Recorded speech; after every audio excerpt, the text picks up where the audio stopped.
This is Ishwarya Goyal. And I'm Nilesh Agarwal. From Towards Scaling Inference.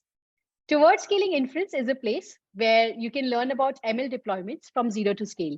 We are very excited to have Brad, co-founder and CEO of Cloudsight, with us today. Cloudsight is yeah, thank you so much, Brad, for joining us today. So as I was saying, Cloudsight is a tech company that specializes in image captioning and understanding. It delivers the most superior and state-of-the-art solution to people and companies around the world. We are really excited to have Brad with us today, for the episode, and really looking forward to learn from his experience. Awesome. So, Brad, we would like to start the interview by first understanding that what kind of business problems are you solving through AI? Yeah, it's a great question. We had a lot of different types of applications for our technology over the years. One thing that's really kind of interesting about what we do in terms of visual cognition and understanding is it's applicable to a wide breadth of different types of industries. We've seen a lot of applications in retail with visual search. We've had a lot of very successful companies in the classifieds and marketplace use us for the idea of like a one-click sell instead of like a one-click purchase. So, if you want to sell something online, you take a picture of it, and then all these automated processes happen so that you don't have to type in everything you want to, all the information you need to type in when you post something on eBay, for example. We've seen a tremendous amount of use cases in accessibility. So, if you're blind and visually impaired, you can leverage technology to help you see, essentially. We've seen some very interesting use cases recently in the IoT space. So, home and business security, commercial security, surveillance, and then other different types of IoT products that can leverage this idea of being able to see with our tech. We've seen applications in ad tech, in the social media space. We've seen now, especially in the past couple of years, semiconductor applications. And then, some of the other ones that we've seen throughout the years, robotics, moving and storage, inventory management. So yeah, there's a lot of it's a very wide breadth of different types of applications that we've seen. Got it. And how do you currently deploy these models in production? Like, do you work with managed services like AWS SageMaker, or have you built your own ML infrastructure from scratch? I would also like to understand the pros and cons of the approach that you have taken. Sure. Yeah. So, we've done a lot of things in-house. I mean, we've certainly tried a lot of the third-party, from a training aspect. We've tried a lot of different types of third-party things, but we've still preferred to do a lot of our training in-house. We've got a tremendous amount of data that we train over. And so one of the things that we found was very useful, particularly when the technology was a little bit earlier than it is today. I mean, in the early years, we started exploring this idea of owning our own hardware to train the AI, and that allowed us to kind of capitalize the cost so that our data science team could run experiments without being worried about the cost of each experiment, and that allowed them to play around a lot more and run a lot of different types of ideas and experiments where, they weren't worried about some failure scenario costing money. Although, the challenge of that obviously is that technology is, increasing the capability at a pretty much exponential rate. So keeping up on the hardware, was very challenging. And since then, we've started moving things into the cloud. But we still leverage, as far as training is concerned, we still leverage, like bare metal machines in the cloud, or VMs at least, where we've got we're leasing GPUs and TPUs to train the neural networks that we have. But as far as inferencing goes, we've always used cloud-based inferencing. Although again, we do run our own machines. We have Kubernetes cluster that we have to scale up and down. But the inferencing has always been done in the cloud. Got it. No, that's super helpful. And especially on the inference part, just wanted to understand that do you guys also run some quantization or optimization, like converting to ONNX or TensorRT before you deploy these models, just so that you can get a better like inference per dollar or something like that? Yeah, so we do some optimization for the models that we deploy in the cloud. We definitely do a lot of optimization for the models that we've deployed on mobile platforms, and especially like in the robotics use case. There's some use cases we've run across where the equipment needs to be disconnected from the cloud, so it or the internet in general. So it's in these secure installations where it doesn't have access, and so it needs to run on relatively low power computer. Like the Jetson TX2 and other different types of chipsets.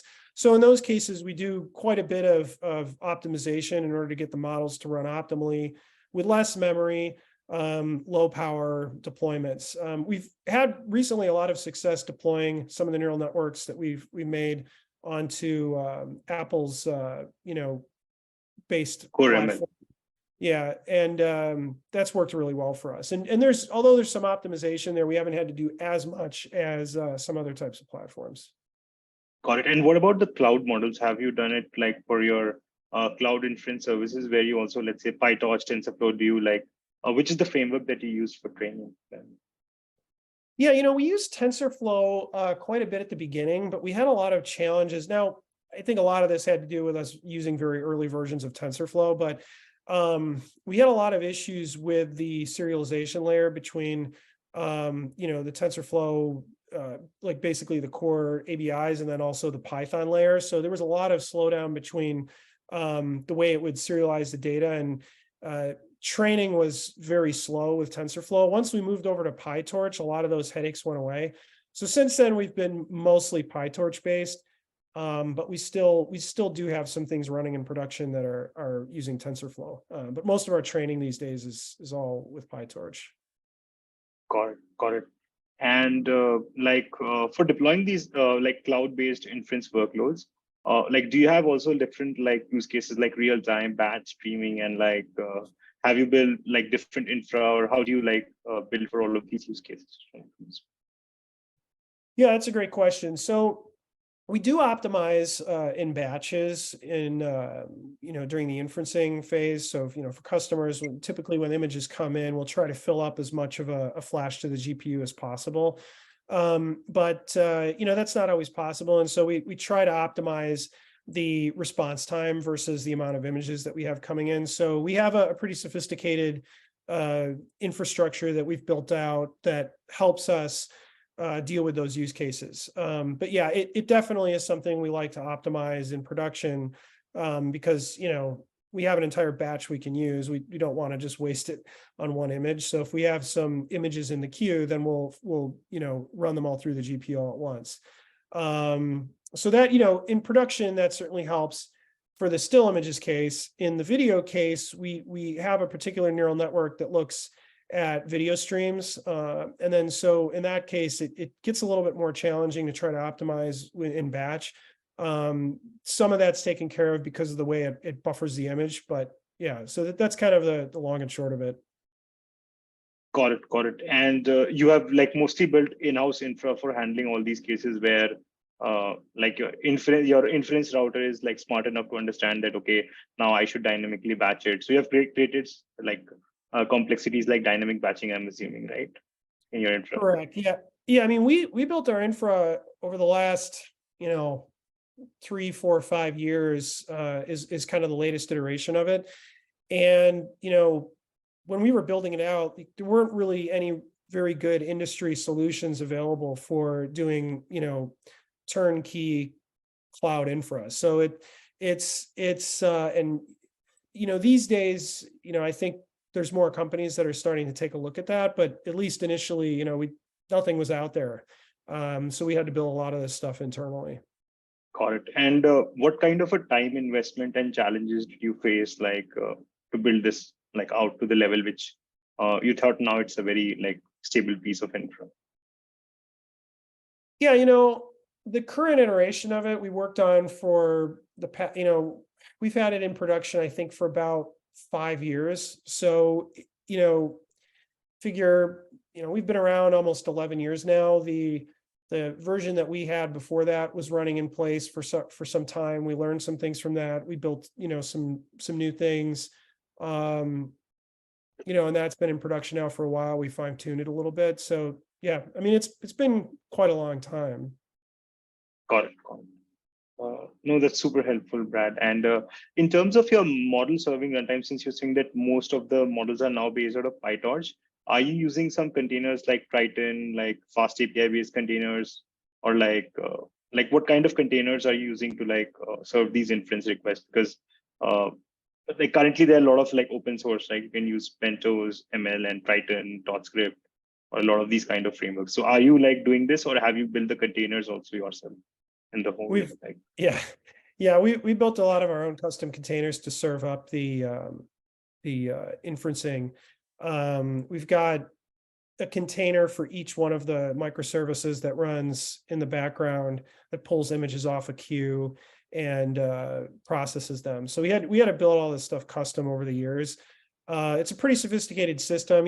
Part of the reason for that sophistication is because for a very long time, early on in the company's history, we were building up a really large training set through this idea of real-time hybrid intelligence. So, if the system received an image and the image didn't receive a good enough response from the computer vision, then we would send it off to a human and have that human respond in real time, correcting the answer or just providing an answer outright, storing that in a training set and training the computer vision in sort of a semi-real-time basis. So that required a lot of this kind of internal plumbing. But the containers themselves, I mean, the whole system is a containerized setup in the infrastructure through Kubernetes. So it makes it very easy to kind of scale up and scale down. And on the flip side, having all this kind of run through a queuing channel makes it easy for us to kind of add new types of neural networks to the system without modifying very much the API side or the other types of software that are in the microservices framework. Got it. No, this is pretty interesting to hear about, I think. Yeah, definitely. So just my last question before I hand it over to Aishwarya. So between latency and model accuracy, right? We can just talk about a sample use case. How do you guys decide that there could be a bigger size model which could be more accurate, but then again, it might take more compute time? Whereas there could be like a little one, which is like a smaller one, but like having really good latency, right? So just wanted to understand, how do you go about like making these trade-offs and then? Yeah, that's a great question. For the API, we tend to focus on accuracy. We have as much memory as we want to use on our cloud-based infrastructure. So we tend to prioritize accuracy. Now, for customers of ours that have wanted these neural network models adapted to different types of, on-device deployments, we've worked with them to try to see what their priorities are, and then we'll shave off some things in the vocabulary on the language model, or, pruning up the parameters, or other different types of things that we can leverage to kind of knobs we can tune to fine tune it for whatever platform and whatever demands that the customer has. So, if they want to prioritize speed and sacrifice some accuracy, we'll make those types of adjustments. Cool. Understood. No, I think this is quite interesting, Brad. So now I would like to understand like these use cases in terms of auto scaling, right? So for the infrastructure that you have built internally, right? So how do you basically, let's say, scale it for inference as your usage grows, or for, let's say, for different customers, the kind of use cases you have? Yeah, we've been really big on instrumentation for a very long time now. So we have many different metrics instrumented throughout our infrastructure with StatsD. So we have an entire monitoring framework that looks at all different types of metrics across all of these different microservices frameworks. And when we see, for example, a particular demand increasing, we can scale up the amount of instances that we have running a particular model. Or, if our data science team deploys a neural network model that we see has increased latency, or, different type of accuracy that we're used to, then we'll, either flag that and pull it and roll back a deployment, or, those types of things. So we've built in a lot, building in this instrumentation on top of StatsD and then plugging it into our cloud providers kind of default, collect D framework has really helped us, handle the types of things that you see in a broad deployment where, lots of things can go on and there's lots of interdependencies and different types of side effects that can happen. Got it. Got it. No, very interesting. And one last question from my side, like, can you discuss any best practices or tips for other ML engineers, technology leaders who are looking to deploy their models in productions based on your experience? Yeah, that's a good question. I would say we really value experimentation at Cloudsight. I mean, that's something we've really been excited about from the beginning.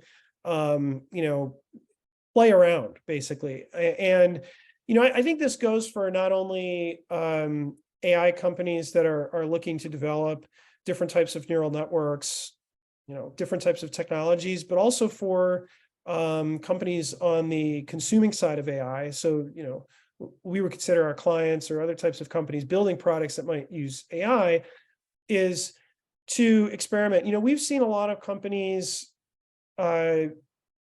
rule out certain types of neural networks or other types of AI-based solutions when it would have been a great fit, but maybe fitting into the product a different way than they may have anticipated.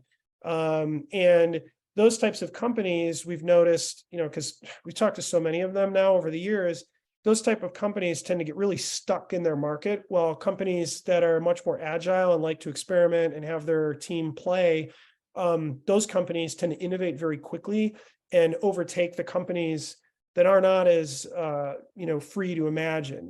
They'll say, like, they'll kind of almost disqualify the things that they want to do before they even try it out. And it's like, well, if you play around, you may find some combination of UI, UX, or some way of, working the product market fit where you'd have tremendous amount of success, and, they'll discount that before they even pass go. So it's certainly something that we've seen a pattern of over the years is, just being open to different types of technology, playing around with it, and seeing what works. No, this is super helpful. Thanks, Brad. So just one last question from my side. Again, retrospectively looking, right, since you guys started, before there was all of these infrastructures available, but just wanted to understand, if there was a platform back then, especially on the cloud side, right, and the inference side, where it could be more of a AWS Lambda equivalent, right? So would you guys have still gone through the pain of deploying it yourself, or would you have used, let's say, a service like AWS Lambda to make your cloud inference more serverless? Just wanted to hear your thoughts. I think as long as it was flexible enough, one of the things that I have always been challenged with the serverless type of infrastructure is making sure there's little escape hatches in case I can't customize something the way I need it to be. If there isn't if there aren't those little escape hatches, then as an engineer, as a developer, limiting. I start to feel, if I need to, do something custom, am I going to have to completely abandon all the work that I've put into this serverless or Lambda-based platform and build up my own custom solution, having wasted all that time. So, being able to have off-ramps or ways of, customizing something is extremely critical. And if I see that in a platform, then, I'm much more apt to adopt it, in the workflow. Got it. So you're saying that it's always better to go with a managed service unless it's flexible enough to go for the use case, right? That's yeah. Right. I mean, I'll give you the perfect example. There's in many different cases, we'll leverage a lot of the cloud-based infrastructure options. The hosted MySQL or Postgres, database, or object storage and all these things, because it's not something that we want to reinvent the wheel on. Even Kubernetes, it's why run things on bare metal VMs if we don't have to, so that our entire API infrastructure, website, customer front end, all that stuff, even our, demo apps that we have out there, everything runs in a Kubernetes cluster. Only the things that we've really needed to run on bare metal, we run on bare metal. So, all this stuff that it helps, especially a small team. We've been really proud that we've had really high capital efficiency to our investors, and we've had a small team, and we've been able to accomplish a lot with that.